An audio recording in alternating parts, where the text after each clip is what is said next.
अगर कोई हमारे हाथ से हमारी उंगलियां काटने की कोशिश करे या हमारी भुजाओं से हमारी हथेली काटने की कोशिश करे तो किस तरह का कष्ट होगा आपको। मैं 19 साल की तो एक फिल्म की शूट कर रही थी वो लम्हे, तो उसमें मेरा जो कैरेक्टर था बहुत ही ट्रॉमेटाइज्ड था, तो नर्वसनेस में बहुत स्मोक करती थी। तो मैं छोटी सी थी तो मुझे आके सिगरेट दी जाती थी और मुझे सब कहते थे कि जरा बच के रहना, तुम्हें आदत ना लग जाए। मैं सोचती इस इतनी गंदी चीज़ की कैसे किसी को आदत लग सकती है, मतलब खांसी आती है, उल्टी है, चक्कर सा आने लगता है, so how can this happen.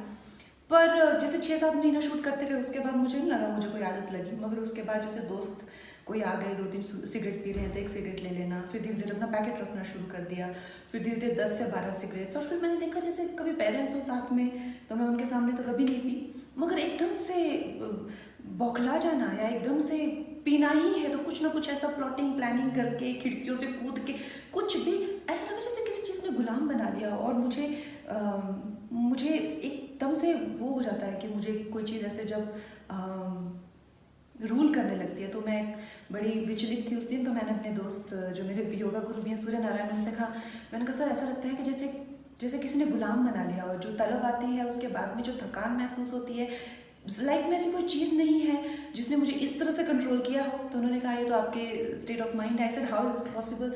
इसलिए किसी भी चीज़ से आप जो है ये ताकत छीन सकते हो, आपको इस तरह से कंट्रोल करने की ताकत सिर्फ त्याग को अपना, जो श्री रामचंद्र ने कहा है।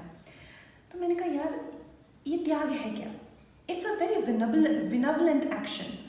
It is scientifically it is design to evolve you as a human being. अगर आप अपनी विल पावर पे काम करना चाहते हैं तो धीरे धीरे आप चाहे उपवास रखिए छोटे छोटे, जैसे मैंने कल दान दिया, तो आप त्याग उसी चीज़ का कर सकते हो जो आपको चाहिए होती है, जिसकी आपको ज़रूरत होती है। इससे आप अपने कैरेक्टर को बिल्ड कर सकते हैं, आप अपनी ज़िंदगी की कमान अपने हाथों में ले सकते हैं।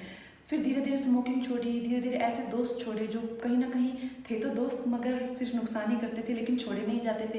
फिर धीरे धीरे मैंने ऐसा देखा कि कुछ रिलेशनशिप में अगर आप आते हैं तो कुछ लोग आपका अच्छा करने की वजह ज़्यादा बुरा करने लग जाते हैं, तो उनका त्याग किया। धीरे धीरे त्याग करते करते मैं ये नहीं कहती कि मेरी लाइफ परफेक्ट है, मगर मेरी लाइफ पे डेफिनेटली मेरी ही चलती है। मुझे कोई जो है उस तरह से कंट्रोल नहीं करता है जिस तरह से एक वक्त पे बहुत सारी चीज़ें कलेक्टिवली करती थी। ये सच है, मुझे ऐसा लगता था और ऐसा ही हुआ। जैसे ही मैं घर से भागी, 1.5-2 साल में मैं एक फिल्म स्टार थी, एक ड्रग एडिक्ट थी। मेरी ज़िंदगी में इतने सारे कांड चल रहे थे कि मैं ऐसे लोगों के हाथों में लग चुकी थी कि जहाँ से मुझे शायद मौत ही निकाल सकती थी। ये सब इतना सब डेंजर हो चुका था मेरी लाइफ में जब मैं टीनेजर ही थी अभी। सोच लो मैं कितनी खतरनाक हूँ।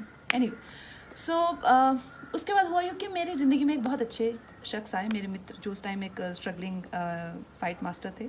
तो उन्होंने मुझे योगा मित्रता हुई तो उन्होंने मुझे योगा कराना शुरू किया। एक दिन उन्होंने कहा आंखें बंद करो। आंखें बंद की तो मैं रोना ही ना रुके। तो कहते यार बड़ी अजीब लड़की, आंखें ही नहीं बंद कर सकती, तो मेडिटेशन कैसे करेगी? तो उन्होंने मौका मिलते ही मुझे एक बुक दे दी, राजा योगा। तो उस बुक में प्रोसेसेस हैं बहुत सारे, बहुत अच्छे, और मैंने विवेकानंद जी को अपना गुरु मान लिया।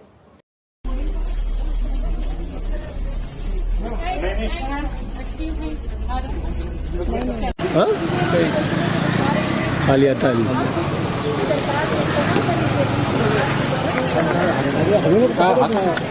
मला कसा